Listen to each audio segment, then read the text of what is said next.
बरतानवी खुफिया एजेंसी के साबिक सरबराह ने ईरान के खिलाफ जंग गैर जरूरी करार दे दी है। अमेरिकी टीवी को इंटरव्यू में कहा कि गैर जरूरी जंग किसी पेशगी खतरे को रोकने के लिए नहीं थी। ईरान की जंग का बेहतरीन नतीजा वेनेजुएला जैसी सूरत हाल हो सकता है। इस जंग के वेनेजुएला से भी खतरनाक नताइज सामने आ सकते हैं। सऊदी अरब ने एक और ड्रोन मार गिराया है। आपको बताएं कि मुसल्ला ड्रोन को अल जौफ रीजन में तबाह किया गया है। सऊदी वजारत दिफा ऐसा बता रहे हैं। सऊदी अरब ने एक और ड्रोन मार गिराया है। इससे पहले 3 ड्रोन नल खुर्ज रीजन में तबाह किए गए थे। सऊदी वजारत दिफा ने ऐसा भी बताया था। तो सऊदी अरब ने एक और ड्रोन मार गिराया है। कतर एयरवेज ने फंसे हुए मुसाफिरों को निकालने के लिए महदूद परवाजें चलाने का फैसला किया है। कतर एयरवेज की परवाजें मस्कत और रियाद से उड़ान भरेंगी। फैसला ईरान जंग के बाइस कतर की फजाई हदूद बदस्तूर बंद होने की वजह से किया गया। आगे बढ़ें और आपको ये भी बताएं कि इल्हान उमर कहती हैं कि ट्रंप ने कौम को ईरान के खिलाफ गैर कानूनी जंग में धकेल दिया है। मैं जंग देख चुकी हूँ, बम से अमन और इस्तेहकाम नहीं आ सकता। इल्हाम उमर ने मजीद ये भी कहा कि फौजी कार्रवाइयाँ हमें महफूज नहीं बना सकती। जंग से कशीदगी बढ़ेगी और खित्ता अफरा तफरी का शिकार होगा। हमने सिफारतकारी को छोड़कर तबाही और बर्बादी को अपना लिया है। गलत फैसले की कीमत बेगुनाह अवाम और अमरीकी फौजी चुकाएंगे।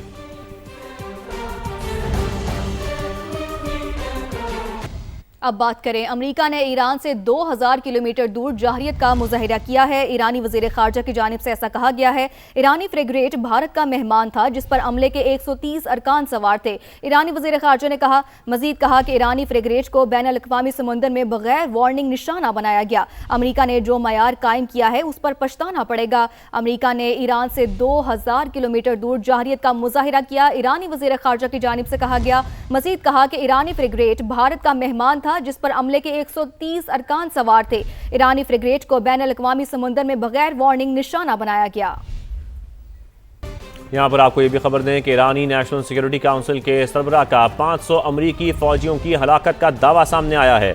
अली लारिजानी कहते हैं कि अमरीकी फौजियों की हलाकत के बाद सबसे पहले अमरीका के नारे का क्या बनेगा। नेतन्याहू ने ट्रंप को ईरान के खिलाफ नाजायज जंग में घसीट लिया है। अली लारिजानी की जानिब से यह भी कहा गया। ईरान की मिसाइल लॉन्चिंग साइट्स पर हमले जारी हैं। अमेरिकी सेंटकॉम ने ईरानी मिसाइल लॉन्चिंग साइट्स पर हमलों की वीडियो जारी कर दी। बयान में बताया गया कि ईरानी मिसाइल लॉन्चिंग साइट्स को ढूंढ कर तबाह कर रहे हैं।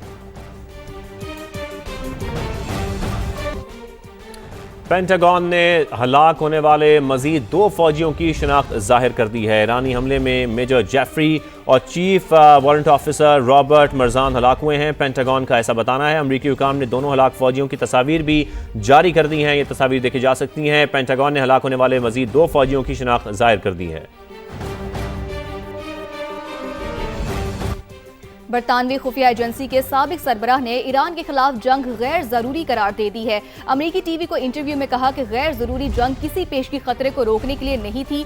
ईरान की जंग का बेहतरीन नतीजा वेनेजुएला जैसी सूरत हाल हो सकता है। इस जंग के वेनेजुएला से भी खतरनाक नताइज सामने आ सकते हैं।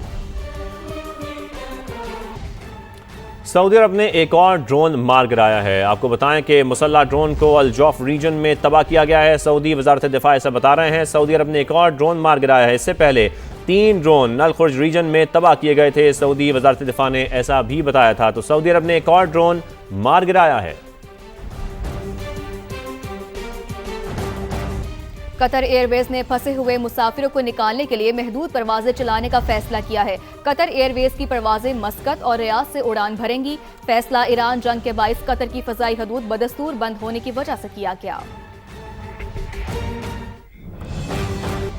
आगे बढ़ें और आपको ये भी बताएं कि इल्हान उमर कहती हैं कि ट्रंप ने कौम को ईरान के खिलाफ गैर कानूनी जंग में धकेल दिया है। मैं जंग देख चुकी हूँ, बम से अमन और इस्तेहकाम नहीं आ सकता। इल्हाम उमर ने मजीद ये भी कहा कि फौजी कार्रवाइयाँ हमें महफूज नहीं बना सकती। जंग से कशीदगी बढ़ेगी और खित्ता अफरा तफरी का शिकार होगा।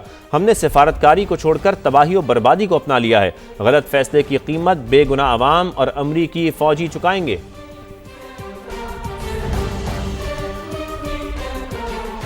अब बात करें, अमेरिका ने ईरान से 2000 किलोमीटर दूर जारहियत का मुजाहिरा किया है। ईरानी वजीर खारजा की जानिब से ऐसा कहा गया है। ईरानी फ्रिगेट भारत का मेहमान था जिस पर अमले के 130 अरकान सवार थे। ईरानी वजीर खारजा ने मजीद कहा कि ईरानी फ्रिगेट को बैन अल-अक़वामी समुंदर में बगैर वार्निंग निशाना बनाया गया। अमेरिका ने जो मयार कायम किया है उस पर पछताना पड़ेगा। अमेरिका ने ईरान से 2000 किलोमीटर दूर जारहियत का मुजाहिरा किया। ईरानी वजीर खारजा की जानिब से कहा गया। मजीद कहा कि ईरानी फ्रिगेट भारत का मेहमान था जिस पर अमले के 130 अरकान सवार थे। ईरानी फ्रिगेट को बैन अल-अक़वामी समुंदर में बगैर वार्निंग निशाना बनाया गया। रावलपिंडी के शंघाई प्लाजा में 12 घंटे बाद आग पर काबू पा लिया गया है, लेकिन कूलिंग का अमल ताहाल जारी है। तहखाने में मुश्किलात पेश आ रही हैं। मजीद जानते हैं वहां मौजूद समा के नुमाइंदे यासिर हकीम से। जी यासिर, बताइएगा कि कूलिंग का अमल कहां तक पहुंचा है? देखिए, बिल्कुल बेसमेंट में जो आग लगी थी उस पर काबू पा लिया गया है और उसका कूलिंग का अमल जो है वो काफ़ी देर से जारी है। इब्तदाई तौर पर जो इतलात मिली थी उनके मुताबिक ये बताया गया था कि इस बेसमेंट में रेस्क्यू 1122 और फायर ब्रिगेड की टीमों को अंदर जाने के लिए रास्ता नहीं मिला। जो एक रास्ता था इस बेसमेंट में जाने का, उसे 3-4 शटर्स लगाकर बंद किया गया था, जिसके बाद उन्हें इब्तदाई तौर पर इस आग को बुझाने और वहाँ पर पानी का छिड़काव करने में मुश्किलात का सामना करना पड़ा। जिसके बाद इस बेसमेंट में चूँकि कहीं पर वेंटिलेशन का प्रॉपर सिस्टम मौजूद नहीं था और धुएँ के खराज के लिए कोई भी जगह मौजूद नहीं थी, फिर इसके अतराफ में बाकायदा तौर पर डिगिंग करके धुएँ के खराज का रास्ता बनाया गया। इन शटर्स को काटा गया और अब जो है वो बाकायदा तौर पर आग पर काबू पा लिया गया है। अब तक जो तफसीलात बताई गई हैं उनके मुताबिक ये बताया गया है कि इस बेसमेंट में मुख्तलिफ मोटरें जो थीं वो लकड़ी के डब्बों में पैक थी और उसके साथ साथ कुछ प्लास्टिक का सामान पड़ा हुआ था, जिसके बायस ये बार बार सुलग जाता था। इब्तदाई तौर पर रेस्क्यू काम का कहना है कि इस आग को 2 मरतबा कंट्रोल किया गया, लेकिन कंट्रोल करने के कुछ देर बाद दोबारा यहाँ से स्मोक जो है वो बाहर आना शुरू हो जाता था, जिसके बायस दोबारा ऑपरेशन जो है वो शुरू किया जाता था। अब बाकायदा तौर पर इस आग पर काबू पाया गया है, जिसके बाद धुएँ के अखराज के लिए फ्यूल स्मोक इजेक्टर्स का इस्तेमाल किया जा रहा है। मशरिक़ वस्ता में जारी जंग के बायस खित्ते में फ़ज़ाई बहरान शिद्दत इख्तियार कर गया, जिसके असरात पाकिस्तान समेत कई ममालिक की फ़ज़ाई सरगर्मियों पर भी पड़ रहे हैं। गुज़िश्ता 5 दिन के दौरान 8 ममालिक की मनसूख परवाज़ों की तादाद 20,000 से तजावुज़ कर गई है। पाकिस्तानी एयरपोर्ट से छठे रोज़ भी मशरिक़ वस्ता जाने और आने वाली 145 परवाज़ें मनसूख कर दी गई। मज़ीद तफसील जानेंगे नुमाइंदा समा जावेद असगर से। जी जावेद, आगाह कीजिएगा। जी, आज कराची से मशरिक़ी वस्ता की 35, लाहौर से 29, मुल्तान से 12 परवाज़ें मंसूख की गई हैं। इस्लामाबाद से 35, पेशावर 14, सियालकोट 12, फैसलाबाद 6 और कोटा से भी 4 परवाज़ें मंसूख हुई हैं। जबकि मजमूई तौर पर ईरान पर हमले के बाद पाकिस्तान की मंसूख करदा परवाज़ों की तादाद 900 हो गई है, जबकि Dubai, Abu Dhabi, Sharjah airport से हंगामी इनखला के लिए 167 परवाज़ें ऑपरेट की गई हैं और 8 मुल्क की फ़ज़ाई की बंदिश के बाद मुल्क को 4300 परवाज़ें मंसूख हुई हैं। जबकि ताज़ा हमलों से मुख्तलिफ शहरों में मुतअद्दिद परवाज़ें मंसूख की जा चुकी हैं और ज़राए का ये कहना है कि मुख्तलिफ एयरलाइंस ने आज दोपहर तक अपना फ्लाइट ऑपरेशन भी बंद रखने का ऐलान कर रखा है। जी, अपडेट्स के लिए बहुत शुक्रिया। यहाँ पर आपको ये भी खबर दें कि ईरानी नेशनल सिक्योरिटी काउंसिल के सरबराह का 500 अमरीकी फ़ौजियों की हलाकत का दावा सामने आया है। अली लारिजानी कहते हैं कि अमरीकी फ़ौजियों की हलाकत के बाद सबसे पहले अमरीका के नारे का क्या बनेगा। नेतन्याहू ने ट्रंप को ईरान के खिलाफ नाजायज़ जंग में घसीट लिया है। अली लारिजानी की जानिब से ये भी कहा गया। ईरान की मिसाइल लॉन्चिंग साइट्स पर हमले जारी हैं। अमेरिकी सेंटकॉम ने ईरानी मिसाइल लॉन्चिंग साइट्स पर हमलों की वीडियो जारी कर दी। बयान में बताया गया कि ईरानी मिसाइल लॉन्चिंग साइट्स को ढूंढ कर तबाह कर रहे हैं। पेंटागन ने हलाक होने वाले मजीद 2 फौजियों की शनाख्त जाहिर कर दी है। ईरानी हमले में मेजर जेफरी और chief warrant officer Robert Marjan हलाक हुए हैं। पेंटागन का ऐसा बताना है। अमरीकी हुकाम ने दोनों हलाक फौजियों की तस्वीर भी जारी कर दी हैं। ये तस्वीर देखी जा सकती हैं। पेंटागन ने हलाक होने वाले मजीद 2 फौजियों की शनाख्त जाहिर कर दी है।